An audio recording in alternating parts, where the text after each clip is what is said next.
is it okay if I come to the sets with a wig? And you said, why would you come with a wig? And I said that I've lost my hair, I've just gone through treatment. ये थी Mahima Chaudhary, popular yesteryear Bollywood actress, जिनके पास supposedly cancer जैसी भयानक बीमारी से लड़ने के लिए सारे रिसोर्सेज, एक्सेस और कनेक्शन एक आम इंसान से ज्यादा ही होंगे। I think we're just so terrified of the word cancer, which is why I didn't share it with my parents. इस देश में फेम, पॉपुलैरिटी और पावर शायद तुम्हें कुछ भी दिलवा सकता है, सिवाय एक चीज के, तुम्हारी अपनी जिंदगी। So it was just unstoppable and nothing was helping, no medicine, nothing. Doctor ने बोला कि कीमोथेरेपी से हार्ट भी फेल हो सकता है, बॉडी का कोई भी पार्ट फेल हो सकता है। I was like, seriously? मुझे C वर्ड हो गया?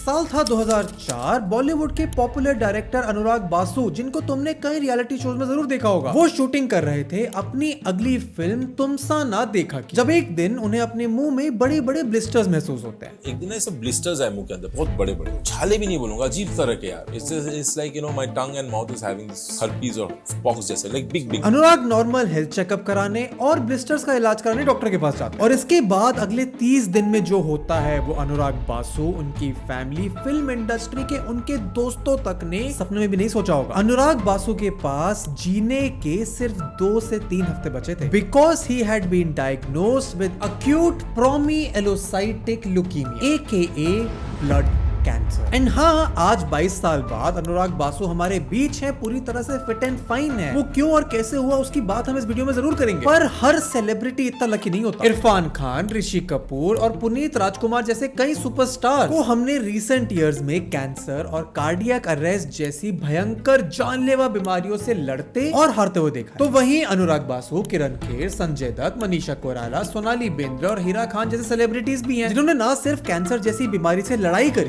बल्कि उसके ऊपर जीत भी हासिल की। एंड इस वीडियो के थ्रू हमारा मोटिव सिर्फ ये जानने का है कि कैंसर जैसी एक बीमारी से लड़ने में एक सेलिब्रिटी का fame, power, influence, reach, connection और उनका पैसा किस हद तक जीत के चांसेस बढ़ा देता है। क्योंकि जब मैंने दिल्ली के बड़े बड़े अस्पतालों के बाहर जाकर पेशेंट से बात करी, तो वहां मुझे कुछ और ही एक्सपीरियंस हुआ, something much more scary, darker and dangerous. इनमें से ज्यादातर के पास तो हेल्थ इंश्योरेंस और लाइफ इंश्योरेंस भी नहीं है। कुछ लोग तो अपनी फैमिली के इकलौते अर्निंग मेंबर हैं। इन लोगों के पास अपनी बीमारी का सबसे अच्छा इलाज कराने के भी पैसे नहीं होते। वहीं अमीर सेलिब्रिटीज, बॉलीवुड के ज्यादातर कैंसर सर्वाइवर्स तो अपना ट्रीटमेंट इंडिया से कराने के बजाय बाहर US UK से करा के आते हैं। The decision to go to America was just to go to the place. No, definitely. Even at that point, the options were definitely available in India. But Goldie was very clear. He said that, you know, this is the place which has only dealt with all kinds of cancer. India में हर 100 में से लगभग 11 लोगों को अपनी life में कभी ना कभी कैंसर फेस करने का रिस्क है, और हर साल 15 लाख नए कैंसर केसेस इंडिया में डायग्नोज हो रहे हैं। India now ranks 3rd after China and the US in the list of countries having the most cancer patients. और इन्हीं पेशेंट्स में तुम्हें साल के मुश्किल से 2-3 लाख रुपए कमाने वाले डेली वेज वर्कर्स भी मिल जाएंगे, और अपनी फिल्मों के लिए, अपीयरेंसेस के लिए करोड़ों रुपए चार्ज करने वाले बॉलीवुड स्टार्स भी। पर एक स्टार, एक अमीर सेलिब्रिटी या इन जनरल अमीर होने के साथ जो प्रिविलेज आता है, क्या वो तुम्हारी चांसेस ऑफ सर्वाइवल को एक्चुअली बढ़ा सकता है, या फिर वो स्टारडम एक एक्स्ट्रा बर्डन है जो तुम्हारी बीमारी से लड़ाई में कोई फायदा नहीं कर सकता? I had a lot of commitments where you know there was a lot of confusion. I was absent, so which is why I had to put it out. Celebrities हमेशा अपने ट्रीटमेंट के लिए विदेश क्यों जाते हैं? क्या है इंडिया में लगातार बढ़ते हुए कैंसर पेशेंट्स का कारण? इस हद तक कि नॉर्थ ईस्ट का ये रीजन इंडिया का कैंसर ब्लॉक बन चुका है। क्यों इंडिया में मर्दों की मौत कैंसर से ज्यादा होती है एज कम्पेयर टू वुमेन, जबकि दोनों जेंडर में कैंसर पेशेंट्स का नंबर ऑलमोस्ट सेम है? ये सब कुछ इस वीडियो में डिटेल में डिस्कस करेंगे। एंड इस चैनल पर यूजुअली तुम ऐसी वीडियोस देखते नहीं हो, पर मैंने अपने अराउंड लोगों को इस बीमारी से जूझते हुए देखा है। This is just my honest attempt to start a conversation about a pandemic जो इंडिया को हिट कर चुका है। बस उसका रियलाइजेशन शायद हमें अभी उस स्केल पर हुआ नहीं है। 70,000 से ज्यादा डेथ्स तो इंडिया में हर साल मौत सिर्फ ब्लड कैंसर से होती है and it is one of the hardest cancers to beat. पर अगर सही समय पर सही स्टेम सेल्स उस पेशेंट को मिल जाए तो सर्वाइवल के चांसेस बहुत हद तक बढ़ाए जा सकते हैं। एंड यही काम DKMS फाउंडेशन करती है, जिसमें तुम भी घर बैठे बैठे कैंसर पेशेंट्स की जान बचा सकते हो, जिसके बारे में हम बात वीडियो में आगे करेंगे। पर उससे पहले मैं तुम्हें ले जाना चाहता हूँ एक जर्नी पर जो हमें समझने में हेल्प करेगी कि क्यों रिसेंट सालों में ना जाने कितने बॉलीवुड सेलिब्रिटीज ने कैंसर जैसी खतरनाक बीमारी से लड़ाई करी है और उससे हार गए हैं। और बात सिर्फ कैंसर की भी नहीं है, cardiac arrest, diabetes, deadly brain blood clot जैसे कई खतरनाक डिजीजेस जिससे शायद तुमने न्यूज में अपने आसपास कितने लोगों की जान जाते देखी होगी। आखिर कैसे तुम्हारे फेवरेट स्टार्स इन बीमारियों से जीत पाते हैं, वो भी सिर्फ कुछ ही हफ्तों में। और अगर तुम्हारा जवाब ये है कि इसीलिए क्योंकि उनके पास पैसे होते हैं, तो ये वीडियो तुम्हारा पर्सपेक्टिव हमेशा हमेशा के लिए बदलने वाली है।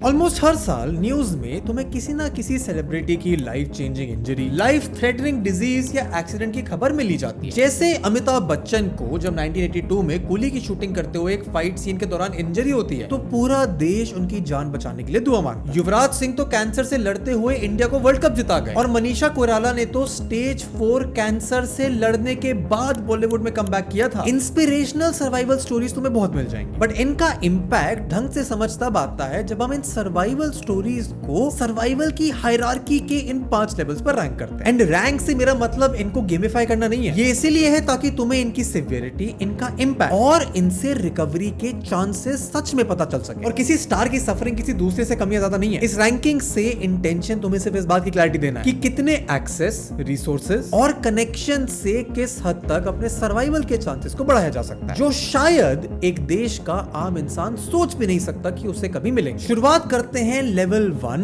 अ सीरियस स्केयर से। इस लेवल में वो सेलिब्रिटीज हैं जिन्होंने समय रहते एक पोटेंशियली लाइफ चेंजिंग डिजीज को डायग्नोज किया, एक क्रिटिकल स्टेज पर पहुंचने से पहले ही उसका इलाज करवा लिया। And the first name in this level is Sushmita Sen, जो कि 50 साल की होने के बावजूद बॉलीवुड में वन ऑफ द फिटेस्ट नाम। But despite her fitness levels she suffered a heart attack in 2023 जब वो अपनी वेब सीरीज आर्या 3 की शूटिंग कर रही थी। थैंकफुली उस समय उनके आसपास इतने लोग थे कि समय बर्बाद करे बिना सुष्मिता सेन को मुंबई के नानावती हॉस्पिटल में एडमिट कराया गया, जहां उनकी एंजियोप्लास्टी हुई। मेन कोरोनरी आर्टरी में 95% ब्लॉकेज होने की वजह से it was a serious life threatening heart attack. पर सुष्मिता सेन इसको क्यों सर्वाइव कर सकी और क्यों मैंने इसको लेवल 1 में डाला उसका रीजन अभी बताऊंगा। But the second name in this level is Hrithik Roshan के पिता, film maker, director and producer Rakesh Roshan, जिन्हें जनवरी 2019 में एक रूटीन चेकअप के दौरान उनके डॉक्टर ने एक बायोप्सी कराने की सलाह दी। And according to Rakesh Roshan वो समझ गए थे कि शायद उन्हें कैंसर हो सकता है। एंड जब रिजल्ट में उन्हें थ्रोट कैंसर आया भी तो apparently he was very chill about. हाँ, उन्हें क्रिश 4 की स्क्रिप्टिंग बीच में छोड़नी पड़ी, पर राकेश रोशन का कैंसर इतने अर्ली स्टेज पर डायग्नोस हो गया था कि सर्जरी के बाद ना तो उन्हें कीमोथेरेपी की जरूरत पड़ी और ना ही रेडिएशन एस्केलेशन की। इनफैक्ट सर्जरी वाले दिन तो वो सुबह अपने बेटे ऋतिक रोशन के साथ वर्कआउट करने के बाद हॉस्पिटल गए थे। एंड एक रूटीन हेल्थ चेकअप कितना इंपॉर्टेंट होता है राकेश रोशन की कहानी ये बताती है। इस लेवल में तीसरा नाम है महिमा चौधरी, क्योंकि इसी रेगुलर हेल्थ चेकअप ने इनकी भी जान बचाई, जिन्हें ना तो कोई बॉडी लंप्स थे,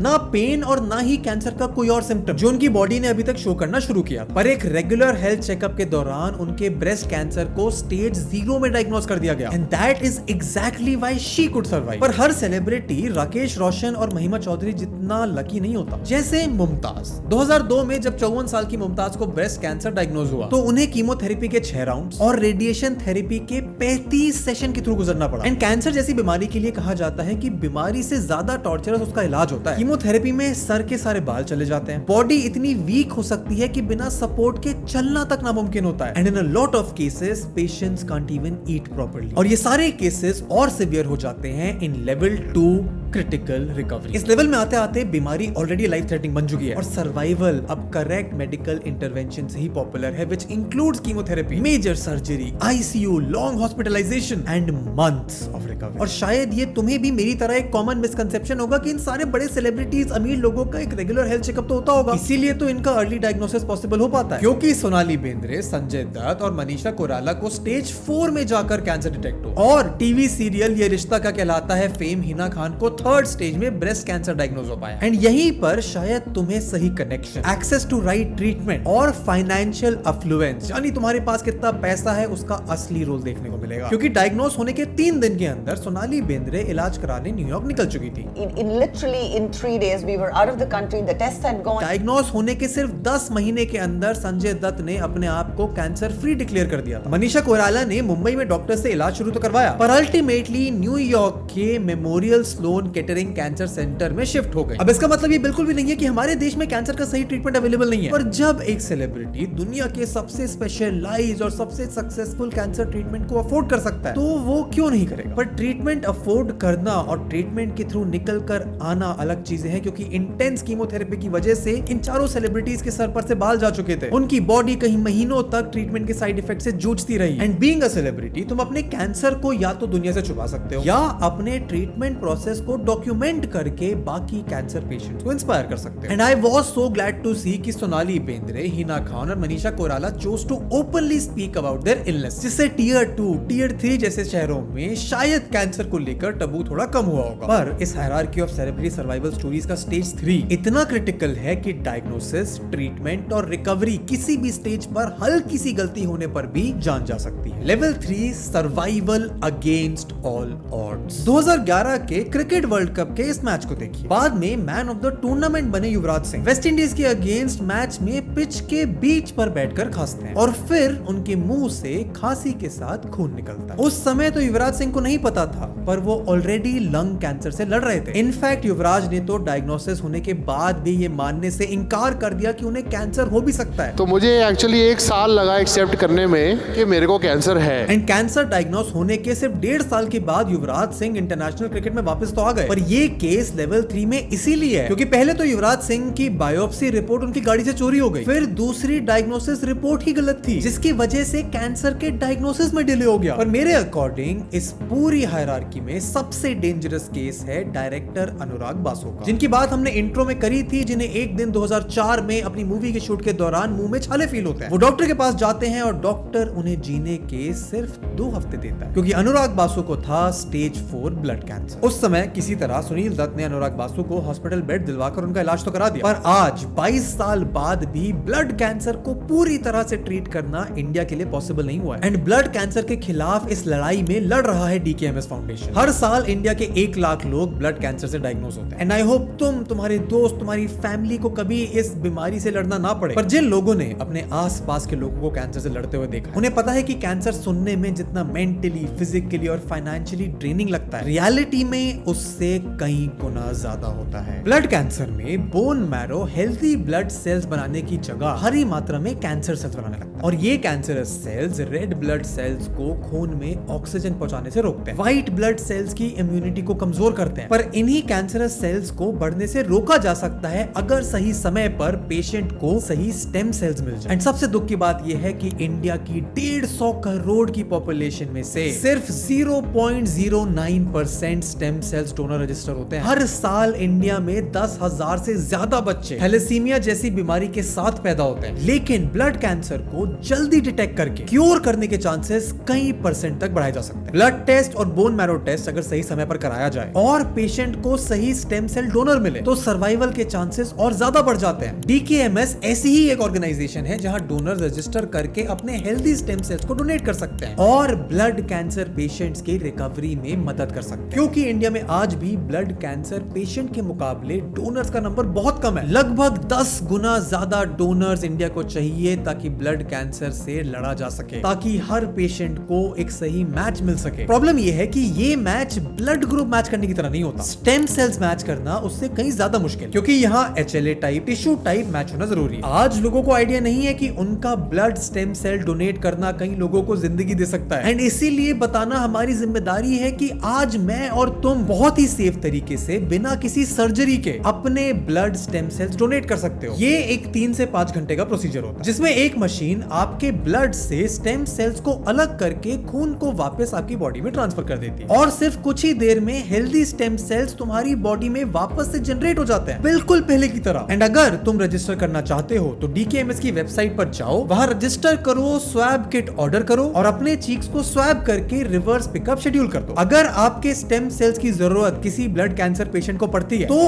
आगे की प्रोसेस के लिए DKMS आपको खुद कांटेक्ट कर लेगा। एंड इतने सिंपल स्टेप्स को फॉलो करके अगर तुम किसी की जान बचाने में मदद कर सकते हो, ब्लड कैंसर से किसी की लड़ाई में साथ दे सकते हो, तो रजिस्टर करने का लिंक तुम्हें वीडियो के डिस्क्रिप्शन में और पिन कमेंट में मिल जाएगा। एंड इसीलिए लेवल 4 जो कि है द मिरेकल सर्वाइवर्स, इस लेवल तक डिजीजेस ऑलमोस्ट खत्म हो जाते हैं और बच जाते हैं अनफॉर्चुनेट इंसिडेंट्स, डेडली इंजरीज या फिर एक लाइफ थ्रेटनिंग अटैक। इस लेवल पर डॉक्टर किसी ब्लूप्रिंट को यूज करके बीमारी को क्योर नहीं कर सकते, ना वो कर रहे हैं, बल्कि डॉक्टर तो रियल लाइफ में हमारे तुम्हारे फेवरेट सेलिब्रिटीज की जान बचाने की कोशिश करते हैं। जैसे साल 2000 में अपने बेटे ऋतिक रोशन की फर्स्ट फिल्म के रिलीज के एक हफ्ते बाद राकेश रोशन पर अंडरवर्ल्ड माफिया फायरिंग करता है। राकेश रोशन बुरी तरह इंजर होते हैं एंड इस इंसिडेंट के बारे में अगर तुम्हें डिटेल में जानना है तो इस वीडियो में हमने इस बारे में बात करी है, तुम्हें वीडियो के एंड में मैं लिंक दे दूंगा। पर इसके सिर्फ 13 साल बाद राकेश रोशन की बेटे ऋतिक रोशन को अचानक से एक टाइप का क्रॉनिक ब्लड हेमरेज होता है और उन्हें लगभग 1 घंटे तक चलने वाली एक इमरजेंसी न्यूरो सर्जरी करानी पड़ती है। एंड मिराक्युलस तरीके से तो जान शबाना आजमी की बचाई गई थी जब 18 जनवरी 2020 को उनकी गाड़ी का मुंबई पुणे एक्सप्रेसवे पर एक ट्रक से एक्सीडेंट हो जाता है, जहां उन्हें head, neck, cervical, spine, face और राइट आई में सीरियस इंजरीज होती हैं। And the same happens with Hema Malini as well, जब जुलाई 2015 में मथुरा से जयपुर जाते हुए उनकी कार का एक्सीडेंट हो जाता है। एंड इन इंजरीज को सही समय पर ट्रीटमेंट मिलना एक डिजीज से भी ज्यादा इंपॉर्टेंट होता है, क्योंकि ब्लीडिंग इतनी बढ़ सकती है that the person can die on the spot. पर आखिरी लेवल ये भी नहीं है, क्योंकि इससे ऊपर भी एक लेवल है जहां तुम्हें मिलेंगे कुछ गिने चुने इंसिडेंट, पर ऐसे जहां हमारे तुम्हारे फेवरेट सेलिब्रिटीज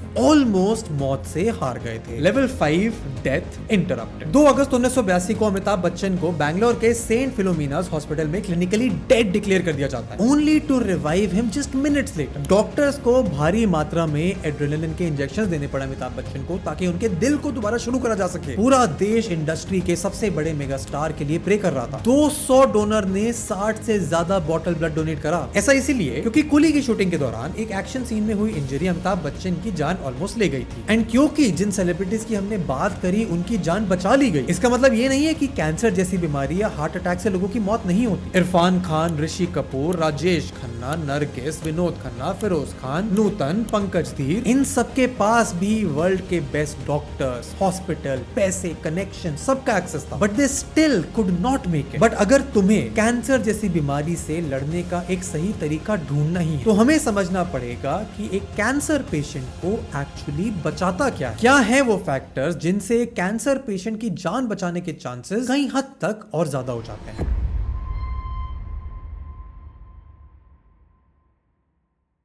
कैंसर जैसी बीमारी के बारे में सबसे दुख की बात यह है कि आज भी तुम्हें सोशल मीडिया पर कैंसर के नाम पर फियर मॉन्गरिंग करने वाले कई लोग आसानी से मिल जाएंगे, जिनके अकॉर्डिंग डाइट कोक पीने से कैंसर होता है, इवन कॉफी तक से कैंसर हो सकता है। ये दुख की बात इसलिए क्योंकि इन क्रिएटर्स को अच्छे से पता है कि कैंसर जैसी गंभीर बीमारी का नाम लेने के बाद इंसान चाहे आदमी हो या औरत, अमीर हो या गरीब, पुअर हो, मिडिल क्लास हो, हाई क्लास हो, तुम्हारी बात एक पल के लिए सुनेगा और शायद जानकारी ना हो तो उसे सीरियसली भी लेगा, क्योंकि ये बीमारी इतनी कॉम्प्लिकेटेड है कि आज तक इसका कोई कंक्रीट इलाज नहीं निकल पाया। इसीलिए कैंसर को लेकर ये फियर मॉन्गरिंग कोई नई बात नहीं है। कैंसर शब्द से ही हम इंडियंस को इतना खौफ है कि उसको एड्रेस करने से, उसको डायग्नोस करवाने के लिए जाने तक से हम डरते हैं। They're scared to address it कि मेरे फैमिली वाले मुझे सपोर्ट करेंगे या नहीं, घर भेज देंगे, ऑल ऑफ दैट। पर सच तो ये है कि कैंसर को हराना is not entirely impossible. Bollywood के ये सारे केसेस जिनके बारे में हमने बात करी, 3 वेरिएबल्स निकलते हैं जो सेपरेट करते हैं एक कैंसर पेशेंट को एक कैंसर सर्वाइवर से, जिसमें सबसे पहला है diagnosis at the right time. Cancer को अगर स्टेज 0 या स्टेज 1 पर डायग्नोस कर लिया जाए तो पेशेंट के सर्वाइवल के चांसेस काफी हाई होते हैं। महिमा चौधरी, राकेश रोशन और आयुष्मान खुराना की वाइफ ताहिरा कश्यप ने अपने रेगुलर हेल्थ चेकअप के दौरान ही कैंसर को अर्ली स्टेज में डायग्नोस कर लिया, जिसकी वजह से उनके ट्रीटमेंट में समय भी कम लगा और ट्रीटमेंट में कॉम्प्लिकेशंस भी सामने नहीं आए। एंड ये इसीलिए इंपॉर्टेंट है क्योंकि एक रेगुलर इंडियन शायद ही अपनी जिंदगी में कभी कैंसर का चेकअप कराता है। मेजॉरिटी लोग तो अपनी जिंदगी में एनुअल हेल्थ चेकअप भी नहीं कराते। एंड ये इसीलिए भी इंपॉर्टेंट है क्योंकि विमेन, फीमेल्स के तो ब्रेस्ट कैंसर के केसेस कई महीनों या सालों तक चलने वाली प्रेगनेंसी ट्रीटमेंट के दौरान डायग्नोस हो जाते हैं। पर आदमियों के लिए the situation is much worse, क्योंकि इंडिया में जहां फीमेल और मेल कैंसर पेशेंट्स का नंबर सेम है, मौत होने के चांसेस मेल पेशेंट्स के कहीं ज्यादा है, सिर्फ इसीलिए क्योंकि उनका डायग्नोसिस डिलेड होता है, which leads us to the second major variable, which is access to the right treatment. तुम्हें शौक हो जाएगा ये जानकर अगर मैं बताऊं कि इंडिया में 10 में से 7 कैंसर पेशेंट्स की मौत हो जाती है, जबकि यूएस, रशिया और कई डेवलप्ड कंट्रीज में ये नंबर 3 से 4 का होता है। 2026 में भी प्रॉपर कैंसर ट्रीटमेंट इंडिया के सिर्फ 100 बड़े शहरों में अवेलेबल है। कैंसर ट्रीटमेंट का 40% इंफ्रास्ट्रक्चर सिर्फ इंडिया के टॉप 10 शहरों में है, यानी tier 2,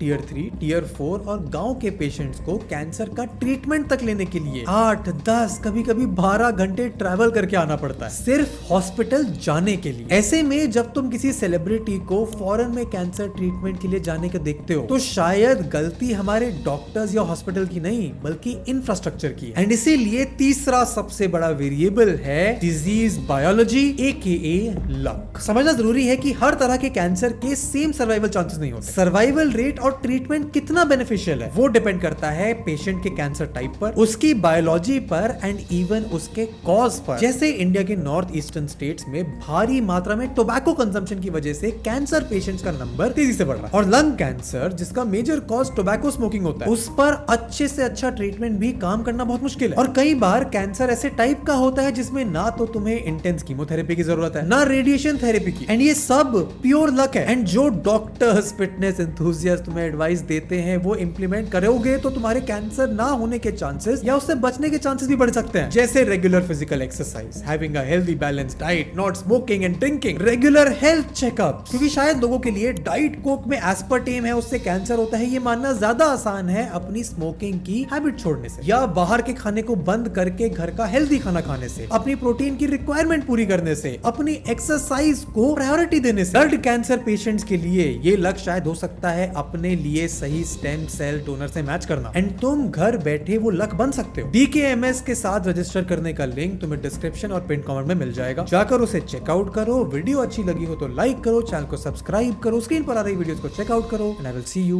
in the next one. Good bye.